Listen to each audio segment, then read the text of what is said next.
can taste your words. I can taste your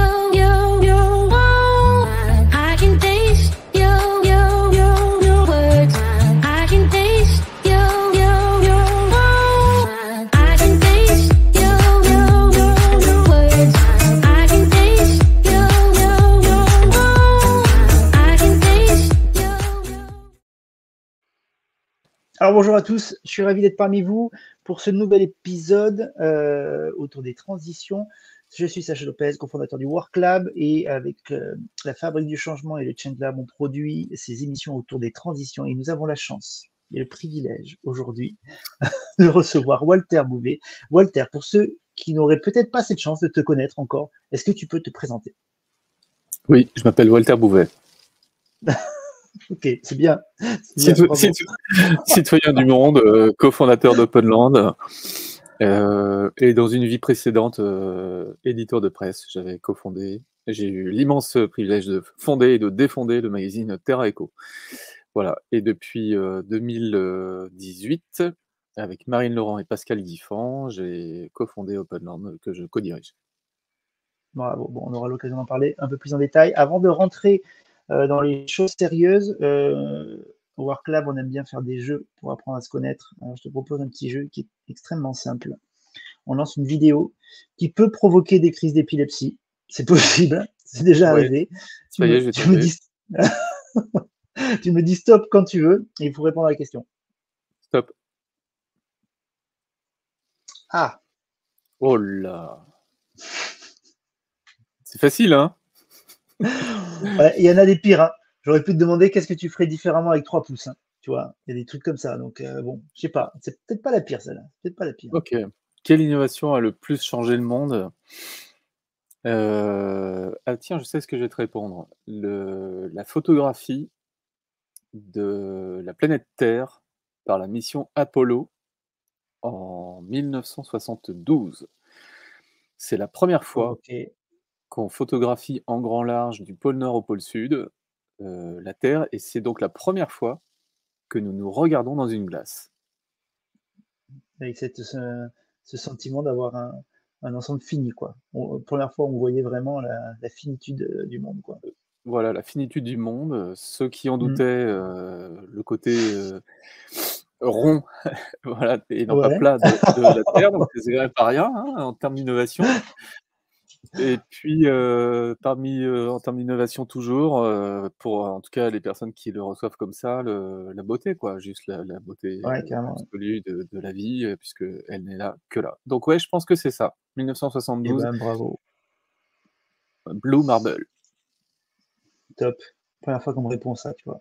On monte d'un cran, là, je crois, avec cette émission-là. Allez, du coup, si cette émission elle est découpée comme ça, on a une première partie, on va essayer de creuser avec toi les transitions, notamment environnementales, et puis après, il y aura une partie sur les questions un peu plus bizarres, et on commence par la première série de questions plutôt sérieuses.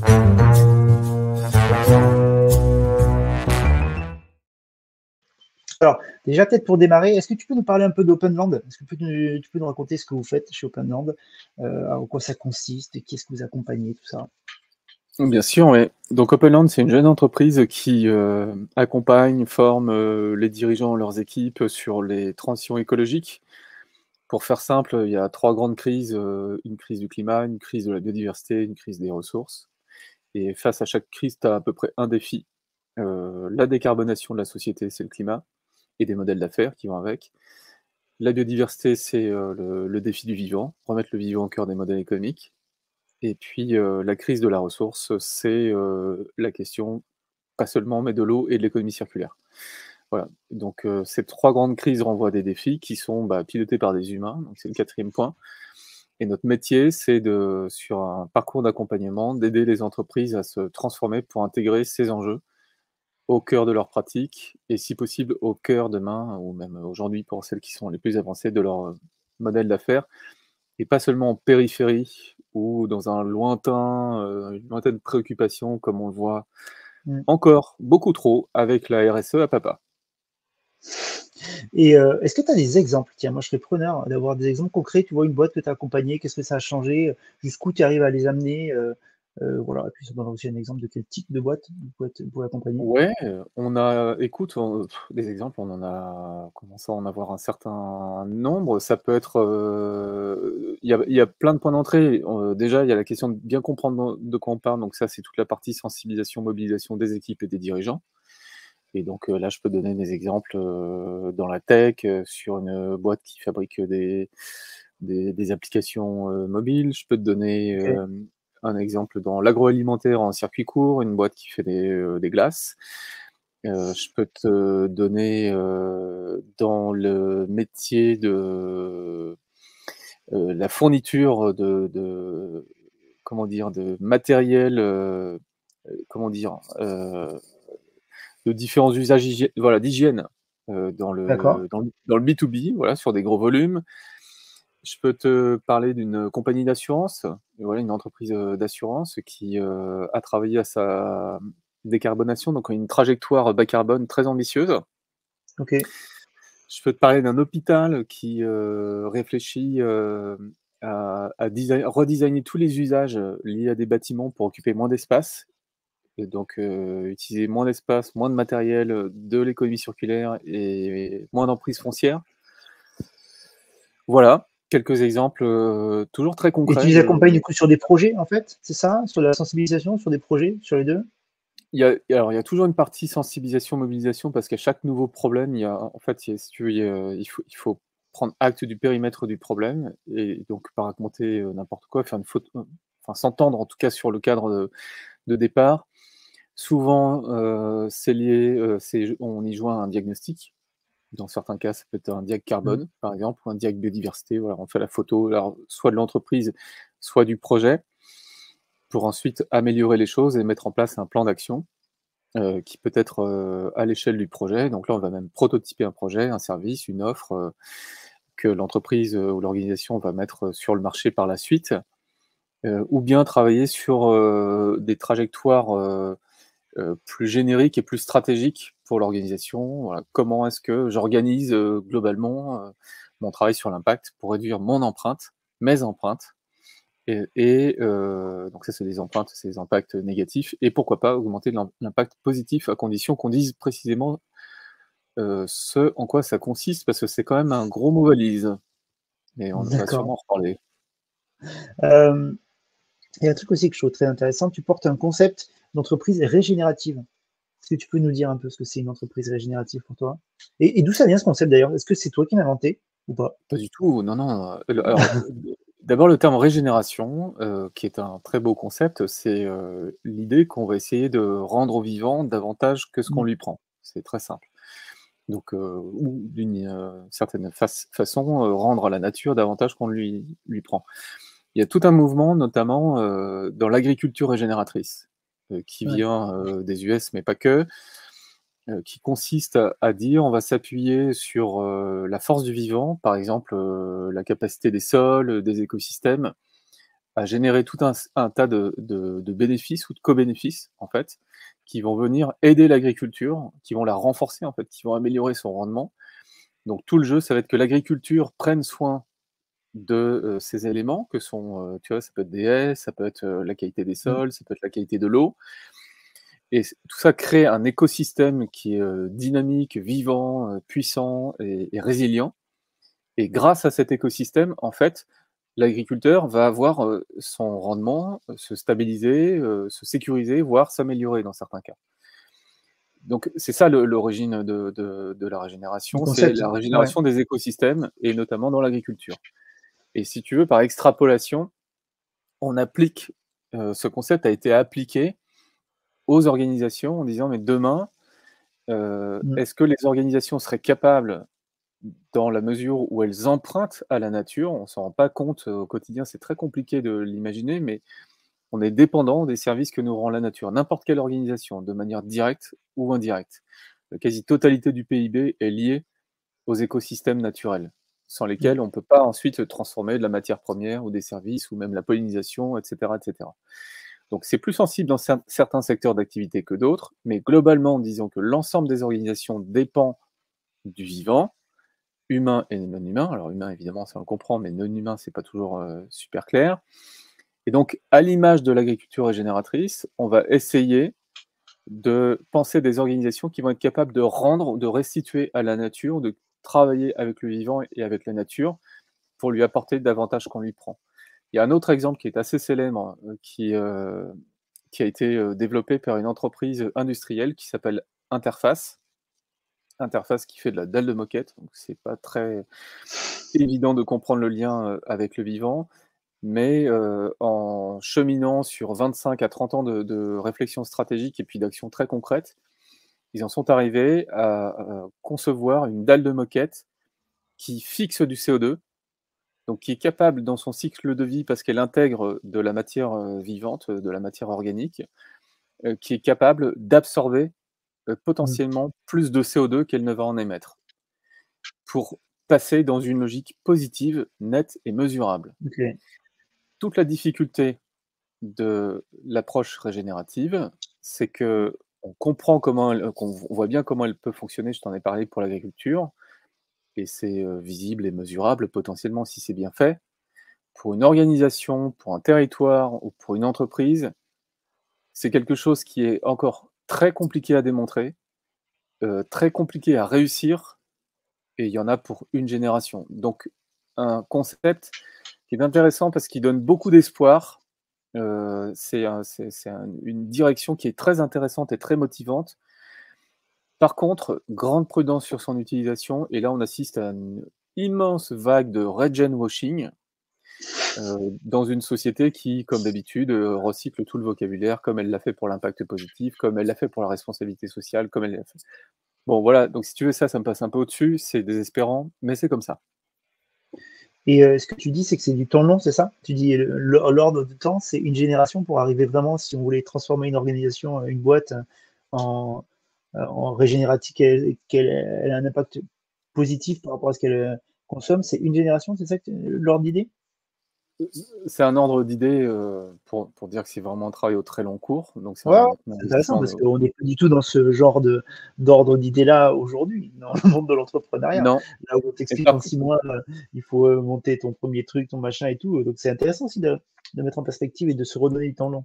Ça fait longtemps qu'on n'a pas parlé de temps long pour les entreprises, quoi. C'est vrai. bah, c'est ça, et les organisations, elles ont besoin de temps long. En tout cas, quand on parle des transitions écologiques et sociales, on a besoin de temps long, tout simplement parce que nos référentiels, ce sont des référentiels scientifiques. Quand tu parles de climat, quand tu parles de biodiversité, quand tu parles de ressources, tout ça c'est documenté, c'est mesuré, c'est extrêmement précis, même si ça peut être complexe, c'est précis. Donc c'est zéro bullshit si tu veux dire que tu t'inscris, en tout cas dans une démarche positive.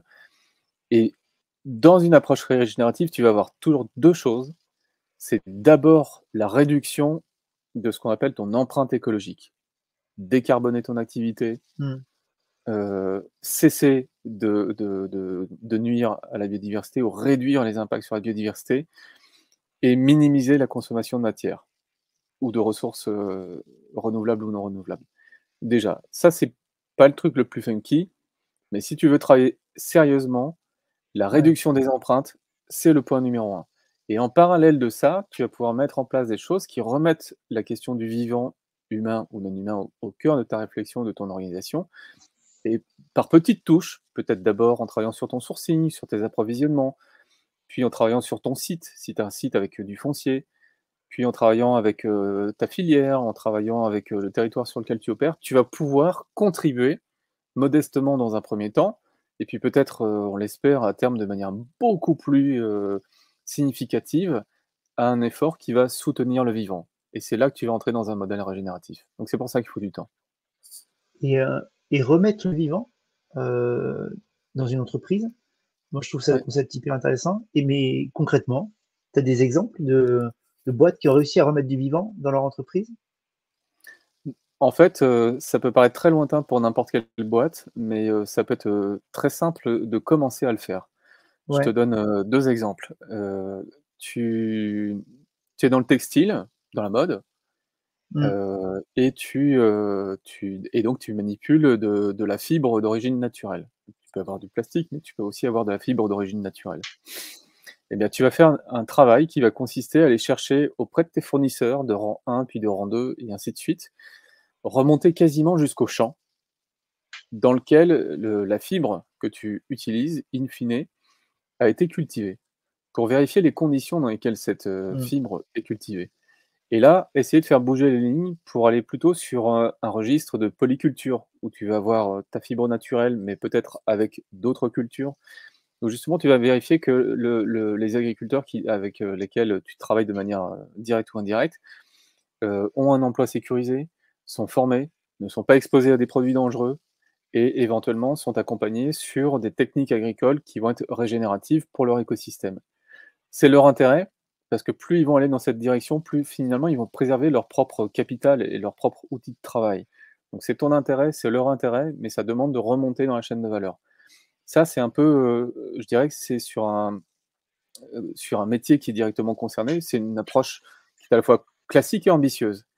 Un autre exemple beaucoup plus simple, tu as une boîte sur une zone d'activité et bah, tu sais, sur les zones d'activité, en général, c'est moche. Bon, tu as des bouts de parking, éventuellement tu as des pelouses, et puis grosso modo, c'est tout, quoi.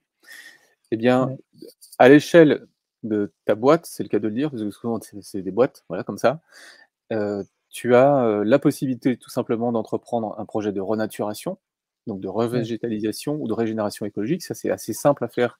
Ça coûte un petit peu d'argent, mais ça peut mobiliser l'équipe.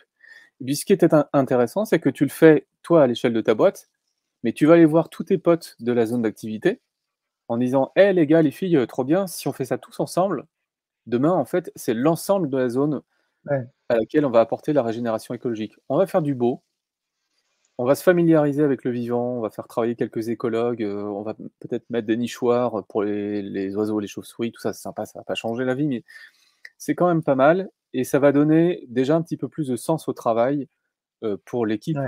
de l'entreprise et puis petit à petit, en tirant le fil, on va se dire: «Bah, OK, mais si je le fais sur mon site, si je le fais autour de ma boîte, je peux regarder ce qui se passe à l'intérieur de ma boîte et réfléchir à c'est quoi mon lien, le lien entre mon activité et la biodiversité et là, je vais tirer le fil et ainsi de suite».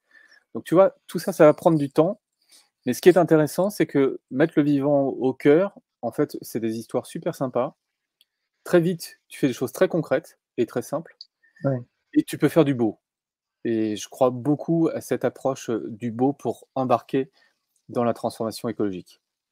Ouais, du désirable, parce que c'est quand même plus sympa d'avoir du vert, un peu de nature dans des zones où c'est comme le royaume du béton. Tu as raison que les zones industrielles, c'est Exactement comme le pire du et tu pire, hein. Je crois qu'on n'a peux, pas. Ouais, ouais, avoir des fleurs, ouais, tu peux avoir des arbres fruitiers. Tu vois, nous, devant le siège, d'Openland, on a un parking. On avait 100 mètres carrés de place de parking. On a gardé une place de parking.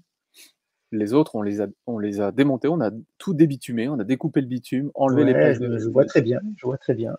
Ouais, voilà et bah, c'est con, mais sont revenus, donc on a des fleurs, on a de temps en temps des ouais, légumes, des arbustes, des oiseaux, des abeilles, tu vois? Du vivant qui existait pas avant, qui était pas ouais, là, c'est ça, quoi hein. Et qui et qui va ça assez vite alors du coup. bah, ça s'est fait en quelques mois. Voilà, il a Ouais, fallu un c'est peu de ça, temps, hein. quoi et puis après, c'est le rythme des saisons. Ben, nous aujourd'hui, tu nous dis, on enlève tout ça, mais c'est no way, c'est pas possible, personne ne Ouais. sera d'accord. Ouais, non, c'est top et je retiens aussi cette idée-là de dire, un des leviers, c'est aussi, toi en tant que client, enfin une boîte en tant que client, pouvoir influencer ses fournisseurs. C'est ça que tu es en train de que tu as dit aussi, hein, dans la première partie de ce que tu as exposé. Le côté arriver à influencer ses fournisseurs, c'est ça, hein? C'est ça et pas rester tout seul dans son coin, donc Ouais, essayer d'aller chercher les fournisseurs, peut-être aller les chercher à plusieurs d'ailleurs ouais, et c'est ça, ouais, pour avoir plus d'impact aussi, ouais. plus d'impact, faire des actions collectives, et certains de nos clients font ça, ils proposent ça à leurs fournisseurs, ils les rassemblent tous et puis ils font une action collective sur tous leurs fournisseurs. Comme Ouais, ça, il y a aussi le sentiment, enfin c'est plus que le sentiment, le fait, de travailler sur quelque chose à plus grande échelle et je reviens juste, à ce que je te disais aussi sur le fait de commencer à débitumer, renaturer autour de chez soi. Tu vois, pour nous, Openland, c'était important de montrer que même à notre petite échelle, on a une jeune boîte, on est, tu vois, une quinzaine à Nantes, ouais, et ben, on met les mains dans le cambouis et on fait, quoi. On est dans le projet, ouais, on n'est pas juste dans la parlotte ou dans la théorie, on est dans le projet concret et c'est ça qui nous intéresse dans notre accompagnement. excellent et alors question un peu, philosophique, est-ce que on peut, tu penses, être une entreprise régénérative et être une entreprise rentable? Est-ce que c'est des philosophies qui vont bien ensemble ou est-ce qu'il faudrait peut-être qu'on abandonne une des deux? Alors, moi, j'ai une formation d'économiste et un parcours d'entrepreneur. Donc, une entreprise pas rentable, ça porte un nom, c'est le tribunal de commerce. Donc, voilà, donc ça arrive, c'est pas grave, mais une entreprise, elle doit être viable Ouais, par défaut, ouais. économiquement. Il y a pas de. Souvent, on observe, pas tout le temps, mais on observe en tout cas qu'il y a un reste de croyances limitantes et dans la tête des dirigeants, souvent, selon lequel la notion d'écologie et la notion d'économie sont opposées Mm. et donc sont pas réconciliables.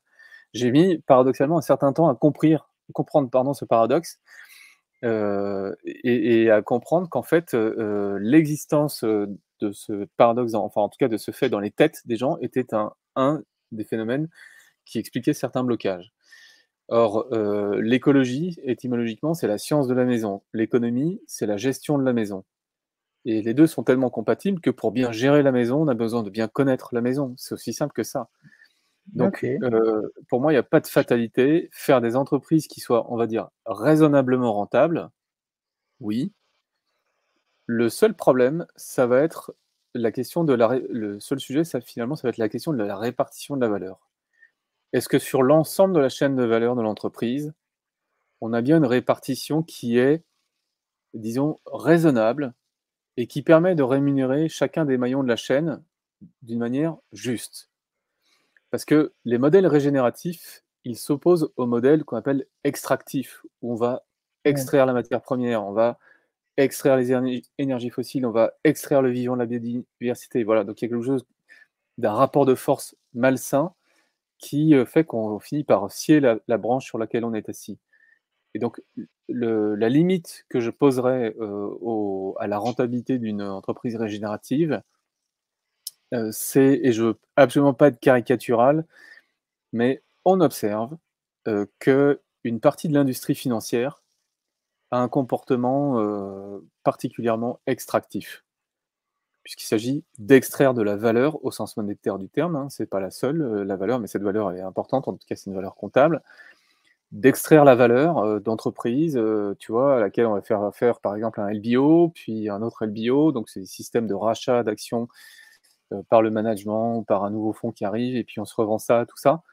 Et à la fin, on a essoré l'entreprise, on a essoré les équipes, et on a extrait un maximum de Ouais. valeur avant de laisser derrière soi ce qu'on peut laisser, quoi. Donc ça, ça peut pas s'appeler régénératif. Ça, c'est pas possible. Le régénératif, il prend soin du vivant, humain et non humain, et il essaie de s'assurer de la pérennité du système vivant. Ok. Alors bah là, du coup, forcément, ça me fait forcément penser à Thomas Brozard qui m'a parlé d'entreprise, de perma-entreprise. Ça te parle ce concept-là? Du coup, est-ce que le lien que tu ferais avec ça et l'entreprise régénérative, ce serait quoi? Le lien, il est très simple, c'est que tu prends l'approche de la perma-entreprise, tu prends l'approche de l'économie symbiotique, tu prends enfin, l'approche de l'entreprise régénérative. On trouve dans toutes ces approches une même philosophie, en fait, qui est Ouais. de prendre soin des humains, de prendre soin du vivant, de considérer que l'entreprise, elle n'est pas hors sol des écosystèmes et de la planète. Enfin, je veux dire, sans écosystème, on n'existerait juste pas. Donc, ne pas Bah comprendre ouais. que l'entreprise dépend des écosystèmes, là, c'est de l'ordre finalement de la leçon de choses, quoi. Donc, toutes ces chapelles qui peuvent, je comprends tout à fait, où l'entreprise a un impact positif, on pourrait dire ça également. Euh, toutes ces chapelles pourraient donner le tournis à des personnes qui s'intéressent un peu à ces sujets en disant bon bah ok, il faut que je fasse quoi, c'est quoi la différence, tout ça. Moi j'ai envie de vous dire keep cool. Grosso modo, tout ça va dans la même direction et tout ça va, à mon sens, pour le coup, dans la bonne direction.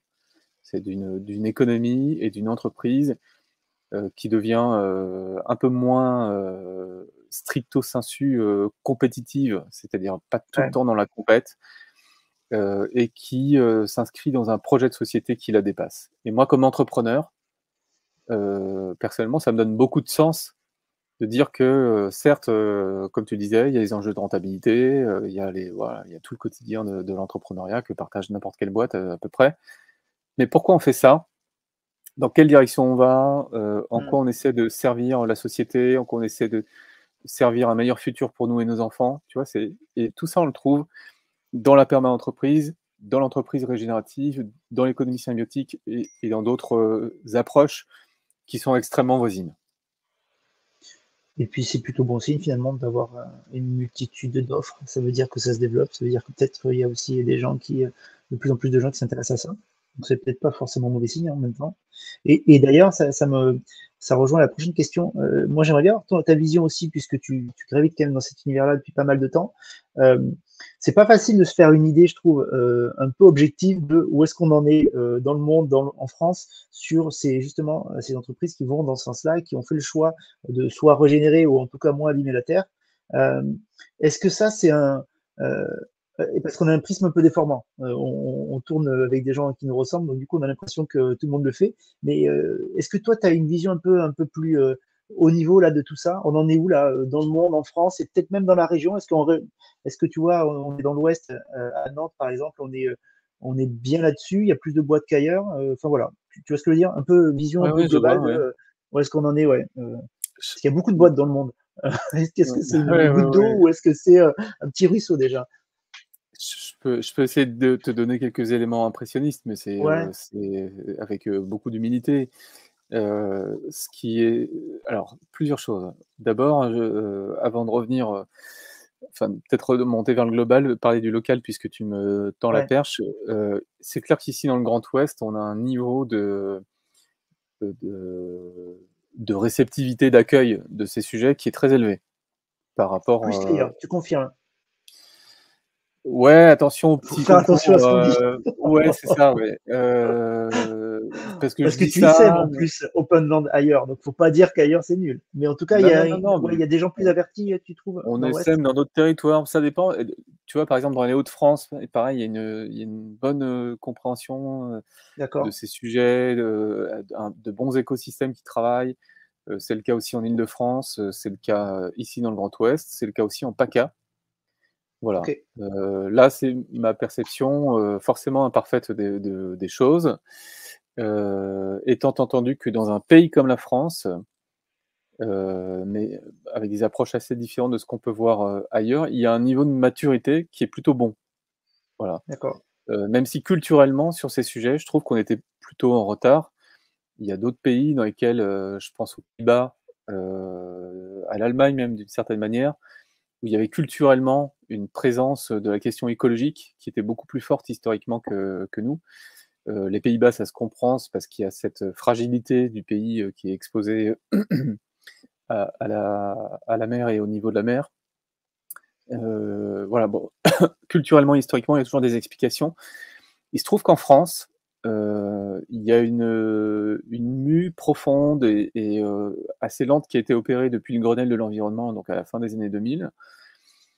Et comme dans beaucoup de pays, on a eu une année 2018 qui, pour moi, constitue un tournant. Mm. C'est-à-dire, il y a plein de choses qui ont été faites avant, certes, mais à partir de 2018, il y a eu vraiment un premier changement d'échelle. Et puis le Covid, on a remis une couche. Ouais. Et depuis, il se trouve que comme on vit des événements comme le changement climatique, qui n'est plus le futur, mais qui est notre présent, on a ce fait de ce qu'on appelle la permacrise, c'est-à-dire la crise permanente, que ce soit la guerre en Ukraine, la crise de l'énergie, la crise sur les matières premières, la crise climatique, la crise sur l'eau.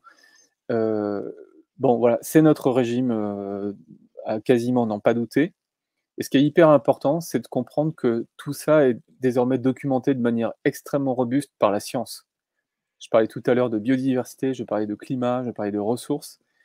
On sait que notre monde, là, il est au bout de ce qui est possible en termes de soutenabilité du système Terre. Ça, on le sait, et la science le démontre. Donc la connaissance a fini par percoler, et même s'il y a toujours des résistances, même s'il y a toujours des réactions qui sont parfois très fortes et pas très jolies, pour autant, il y a un fondement scientifique qui est là et qui agit Ouais. en profondeur et qui irrigue toute la société. Donc ça, c'est un premier état des lieux, c'est que je pense qu'en termes de connaissances, on sait beaucoup de choses, on a compris beaucoup de choses, et ça va être difficile de se voiler la face.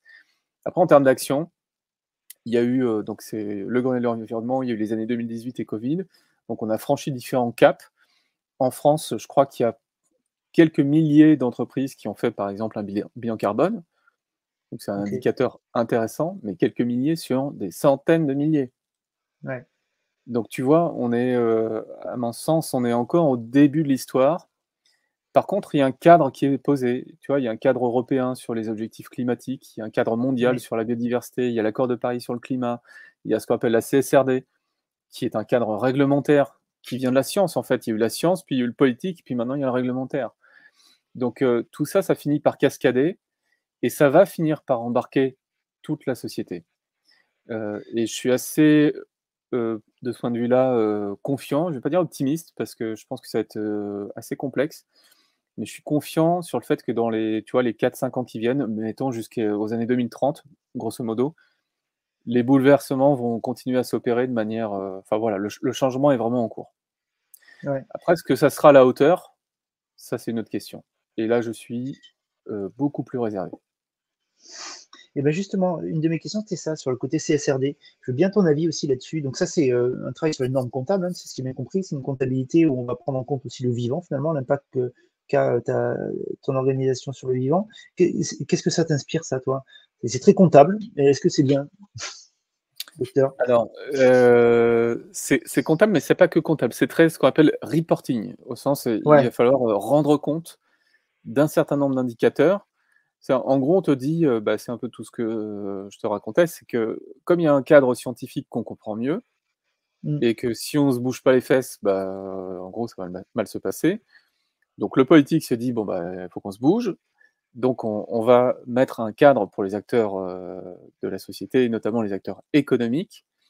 Et à l'intérieur de ce cadre, en France, il y a ce qu'on appelle le paquet Fit for 55, donc qui est l'espèce de paquet chapeau sur, les trajectoires bas carbone, notamment de l'Union européenne, mais plus généralement, les trajectoires biodiversité, matières, ressources dont je parlais tout à l'heure. Et à l'intérieur de tout ce cadre, tu as différentes, dispositions. Tu as une taxonomie verte européenne qui revient en fait à classifier les activités économiques en fonction de la nature de leurs impacts. Est-ce qu'elles vont plutôt avoir des impacts négatifs ou plutôt avoir des impacts positifs et s'inscrire donc dans la transition écologique. Ça, c'est la taxonomie. Et puis, parallèlement à ça, tu as ce cadre CSRD qui dit ben, les entreprises, vous devez comprendre que là, on est en train de vous parler de la science. Donc, il va falloir devenir des acteurs qui tiennent compte Mm. de ces référentiels scientifiques. 2, on va vous demander de rendre compte des impacts de vos activités économiques sur ces critères-là, donc climat, biodiversité par exemple, de rendre compte à la fois de 2 choses en fait. C'est en quoi les crises écologiques vont-elles vous toucher et toucher votre business? Donc en quoi constitue-t-elle un risque, une fragilité pour votre business? Premier sens. Et deuxième sens, en quoi votre business constitue-t-il un risque ou une opportunité pour ces enjeux-là? Ça, c'est ce qu'on appelle la matérialité.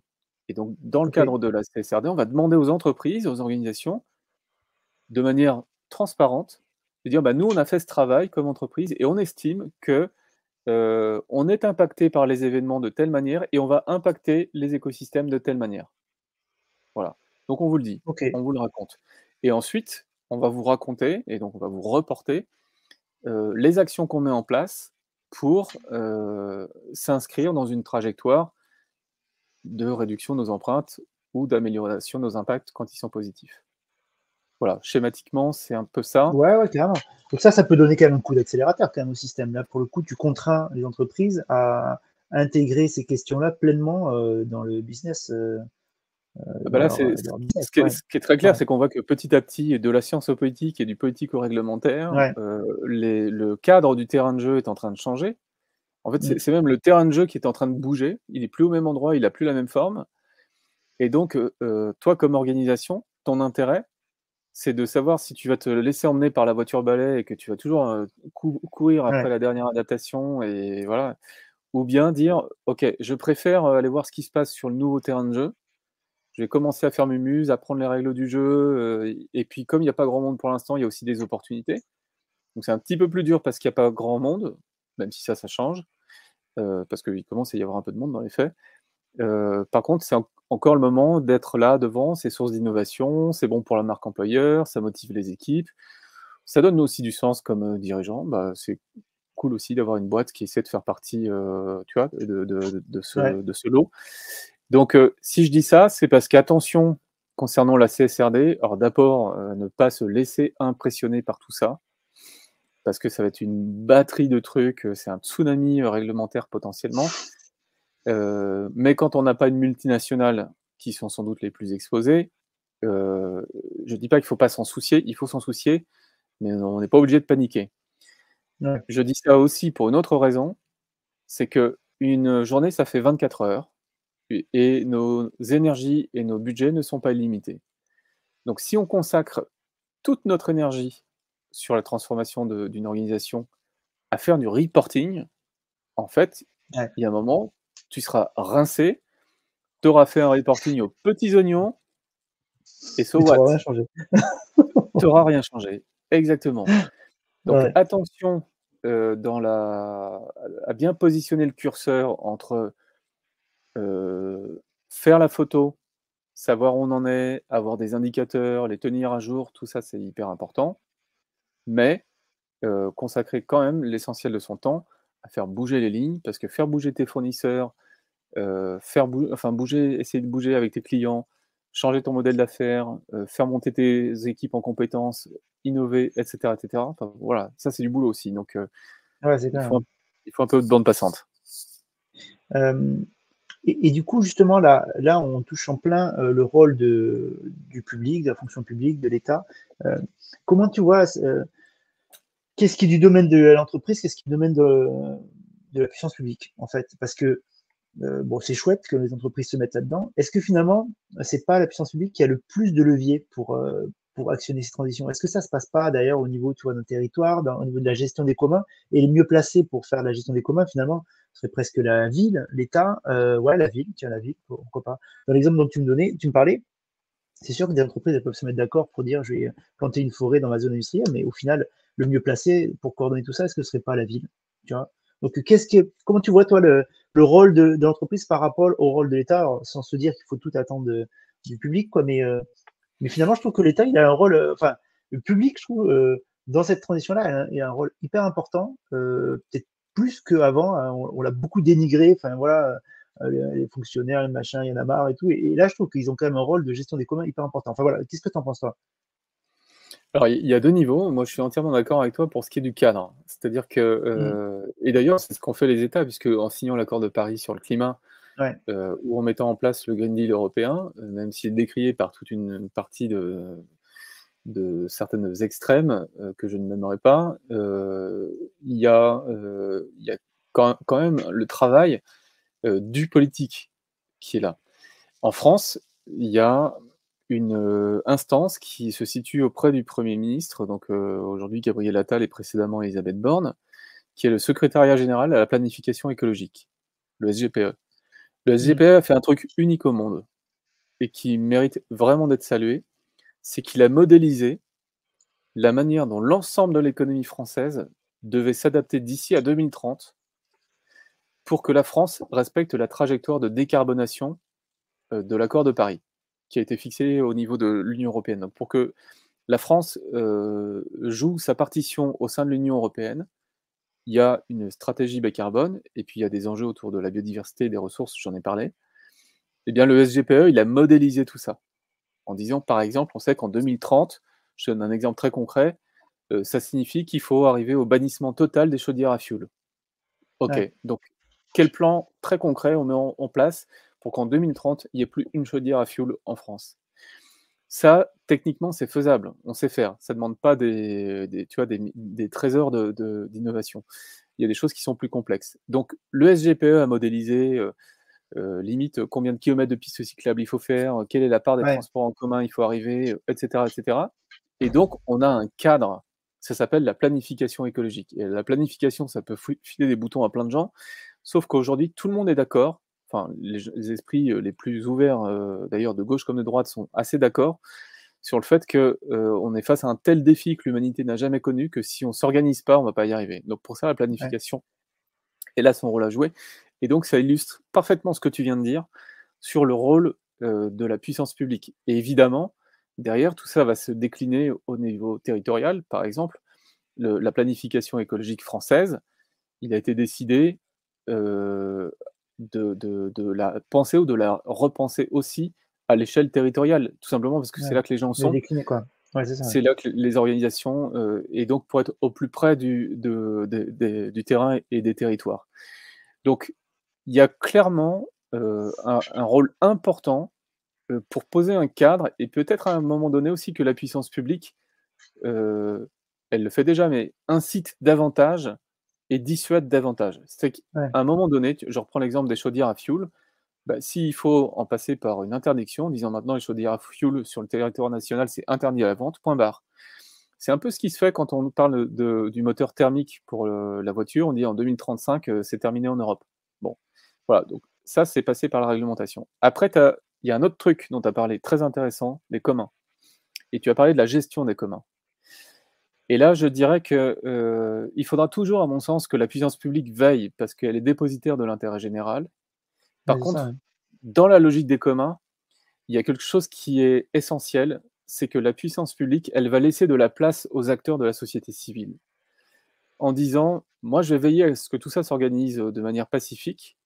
Par contre, je ne suis pas forcément dans une stature qui était précédemment celle de la puissance publique, très paternaliste, tu vois, très surplombant tout le monde. Je vais vous dire, tu vois, De Gaulle, quoi. Donc, ça, il vaut mieux que ce soit fini, parce que je pense que même la puissance publique peut faire des erreurs. Or, si tu prends la question de l'eau, qui fait débat, il y a le sujet sur les bassines qui est hyper compliqué, il va bien falloir qu'à un moment donné, on mette autour de la table tous les acteurs pour parler une langue commune. Et une langue commune, autour d'un commun comme l'eau, ça commence par faire un diagnostic partagé. C'est de l'eau, on a quelle quantité, où, comment, Ouais. où elle passe.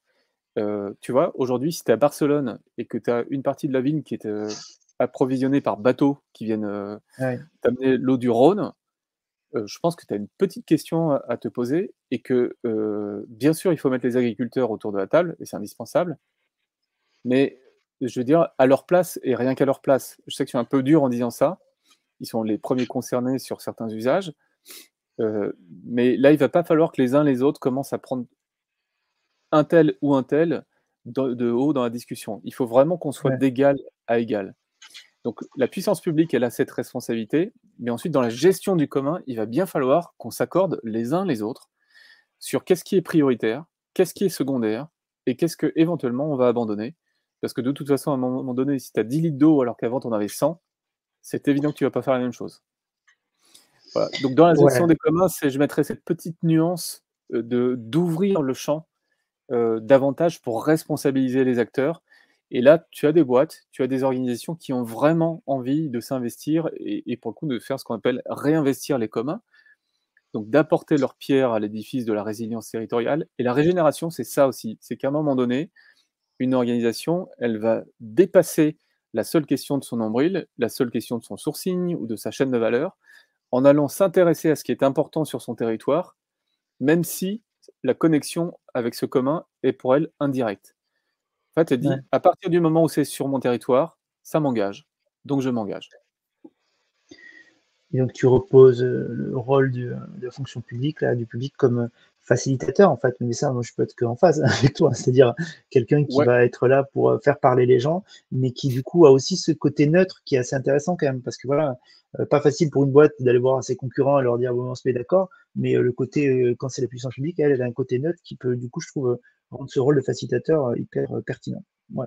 voilà, le cadre et la facilitation. Ouais, c'est ça, ouais, carrément. Je vois l'heure qui file. Alors, on va passer à la dernière séquence de l'interview. Attention.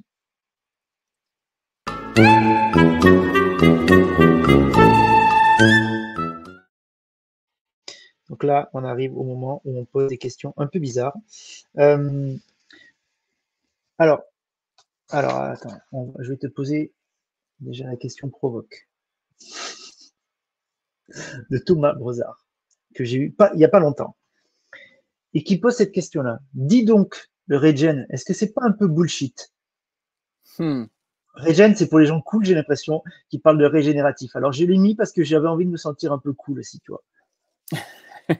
Oui, c'est le surnom qu'on se donne à nous-mêmes, l'écosystème Regen. Voilà, on a d'ailleurs eu l'occasion avec Thomas Brozard et d'autres de constituer l'écosystème des organisations pour la régénération de l'économie en France dernièrement. Donc, Yes. est-ce que c'est pas un peu bullshit?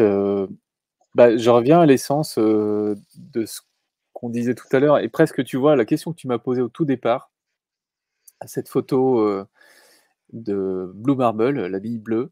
Ouais. L'essence de tout ça, c'est que il y a un seul endroit où on trouve la vie jusqu'à présent, c'est sur Terre. Il n'y en a pas d'autre. Donc c'est quelque chose qui est, c'est un vrai trésor, c'est extrêmement précieux. Donc dire que le rôle des dirigeants, que ce soit du public ou du privé, quelque part, c'est aussi un peu d'être gardien de la vie sur Terre. Parce que nous, cette espèce humaine, on a fait beaucoup de bêtises et d'un certain point de vue, je dirais qu'on ait beaucoup d'humilité. Mais il y a une chose qui peut nous distinguer d'autres espèces, c'est cette capacité cognitive qui nous fait réfléchir à notre rôle, en fait, dans la toile du vivant. Et je pense que, je reprends le terme de facilitateur que tu utilisais tout à l'heure, à minima, on peut être facilitateur à condition de rester humble. En tout cas, que les entrepreneurs mettent au cœur de leur projet personnel le fait d'être un petit peu des gardiens de la vie et que leurs Mm. boîtes, leurs organisations puissent être gardiens de la vie, pour moi, c'est ça le regen. Et donc, est-ce que c'est un peu bullshit? Bah, si on va au fond des choses, pas du tout. C'est même tout le contraire. Par contre, ce qui en est fait aujourd'hui dans le blabla et la récupération Ouais. qu'on voit à droite à gauche, oui, c'est bullshit total. Et ça me désespère. Et c'est pas grave, parce qu'en travaillant l'authenticité et la profondeur de ce qu'on fait, ben voilà, à la fin, on le fera. Et puis c'est tout. C'est ce qui compte, c'est qu'on le fasse.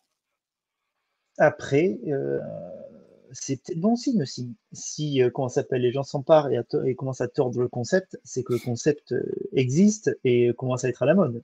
Quand personne ne tord le concept, c'est peut-être parce qu'il est pas assez connu. Tu vois ce que je veux dire? C'est Oui, oui, comme c'est quand tu disais, il y a des gens qui commencent à avoir des réactions un peu épidermiques là autour de ces sujets-là. Alors d'un côté, c'est un peu désespérant, d'un autre côté, ça veut dire que on commence à se dire, ah ouais, donc là, il y a vraiment un truc, quoi. Tu vois, jusqu'à présent, les gens n'avaient même pas d'avis sur le sujet.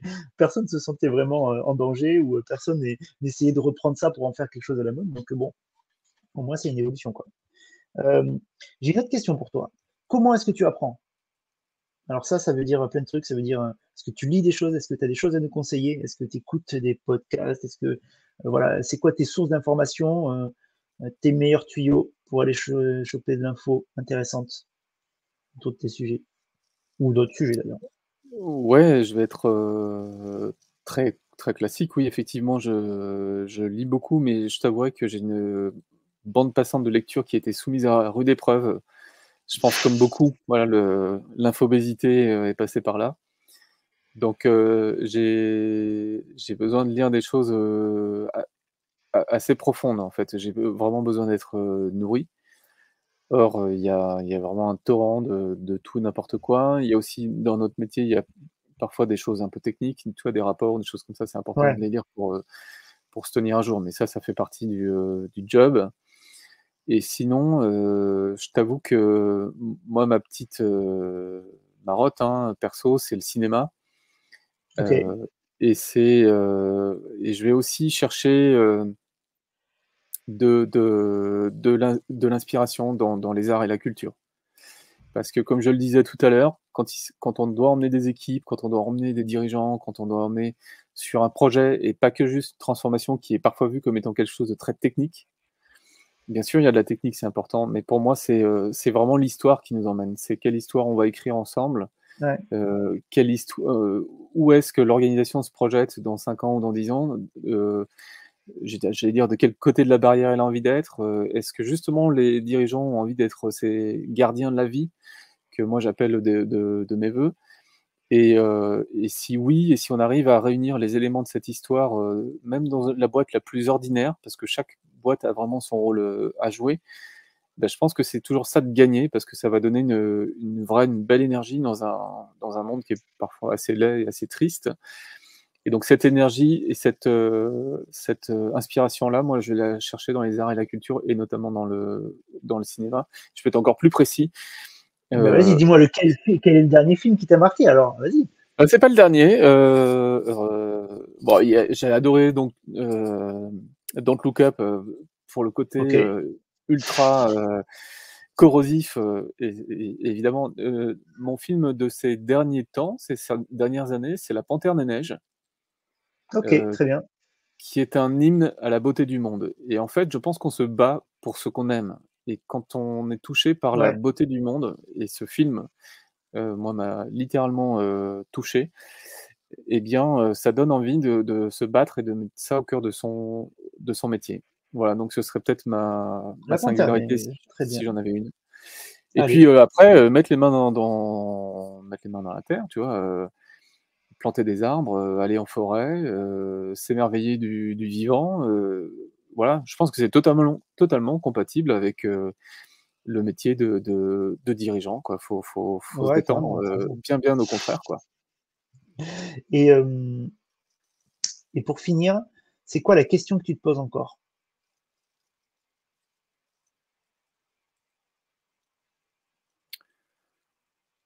Mmh. À quoi je sers? Ok, d'accord, on prend, ça marche. Est-ce, Je pense que t'es pas le seul à te la poser, mais, non, mais mais c'est une grande humilité, en fait, c'est existentiel, évidemment tout ça. ouais, C'est, Openland, super aventure entrepreneuriale, on kiffe et tout. Bon, c'est pas tous les jours, un tapis de rose, hein, tu t'en doutes bien. C'est de l'entrepreneuriat. Mais, au fond, est-ce qu'on est bien dans cette, mission de contribuer à faire bouger les lignes des organisations, de l'entrepreneuriat? Ce qui me tient à cœur. Alors, quand même, au quotidien, quand on est au contact avec certaines personnes et qu'on voit les lignes bouger, parfois en direct, là, on se dit: «Trop cool». C'est, voilà, on a apporté notre pierre à l'édifice, et ça fait vraiment bouger les lignes. Face à la hauteur des enjeux, et c'est d'ailleurs souvent une question qu'on nous renvoie, voire un argument pour ne pas bouger. Tu peux te dire: «Bon, bah, OK, va falloir ouais, y aller, sérieux quand même», donc on est loin du compte. De tout ça, moi, il m'en reste quand même, et peut-être ce sera le mot de conclusion, j'imagine, il m'en reste quand même une chose, c'est que, en termes d'alignement personnel, être dans une action qui correspond à l'idée que tu te fais de ce qui est juste, vaguement, disons, avec toutes les imperfections qu'on peut avoir dans notre, quotidien, bah, c'est quand même, tu vois, ça permet d'ancrer, quoi. Ça permet d'être, un peu mieux sur ses assises, de faire face aux doutes, de manière, un peu plus, sereine. Et si à la fin, les arbres qu'on a, contribué, et c'est une image, hein, au sens large du terme, les arbres qu'on a contribué à planter ou replanter, le vivant qu'on a contribué à mettre ou à remettre au sein des modèles d'affaires, au cœur des organisations, de la décision publique et privée. Si tout ça, dans 20 ans, dans 30 ans, dans 50 ans, quand je ne serai plus là, peut avoir, servi à ce que le monde soit, au-delà de vivable, soit et reste beau, et ben, en fait, j'en saurais jamais rien, par définition. Mais comme je le saurais pas, je le fais comme ça, parce que c'est ce qu'on dit, au pire, ça marche, quoi. ouais, ouais, et puis c'est aussi une question de temporalité, comme on disait en démarrant. Tu plantes des arbres pour les générations d'après. On n'a pas l'habitude, ça, de faire les choses pour, pas pour nous, mais pour ceux qui viennent, quoi. Donc c'est vrai, donc c'est chouette. Bah, écoute, Voilà, c'est ce qu'il faut faire en tout cas, hein. Et je pense que c'est aussi une façon de libérer de l'énergie, non? Quand même d'être aligné comme ça, de dire que ce que tu fais est juste, c'est quand même aussi vachement d'énergie que tu peux aller piocher là-dedans quand tu sais que tu es complètement aligné, quoi. Donc c'est chouette ça quand même. exactement. Et Et, c'est de l'énergie que et, tu libères, et c'est de l'énergie que tu prends au quotidien aussi, et ça, c'est ouais, top. c'est ça. Ouais. Ouais. Quand tu es sur des, je pense, des choses aussi profondément ancrées, tu crées des connexions plus avec les gens quand même qui sont plus profondes, je pense, qui sont plus fortes, même chez les clients. Je pense, tu rejoins des gens qui partagent les mêmes valeurs, c'est quand même pas la même que les gens qui viennent dehors parce que tu es moins cher que le gars en face quand même. Mais bon. Et bah, Euh, Sacha, c'est tous et toutes, gardiennes et gardiens de la vie, ouais, ouais, on y ouais. va. Bon, en tout cas, c'est chouette d'avoir ce genre de message-là. Merci beaucoup du temps que tu nous as accordé. Merci pour les éclairages aussi. Voilà, c'est hyper important qu'on ait ton éclairage et ta vision sur ce sujet-là. Et Merci puis, pour l'écoute. pour, eh ben, pour tout le monde, je dis que cette vidéo sera disponible sur le Changelab, elle sera aussi disponible sur YouTube. Donc n'hésitez pas à vous inscrire sur le Changelab pour bénéficier aussi de tous les contenus gratuits autour des différentes transitions managériales et environnementales. Merci encore à toi et à très vite. I can taste your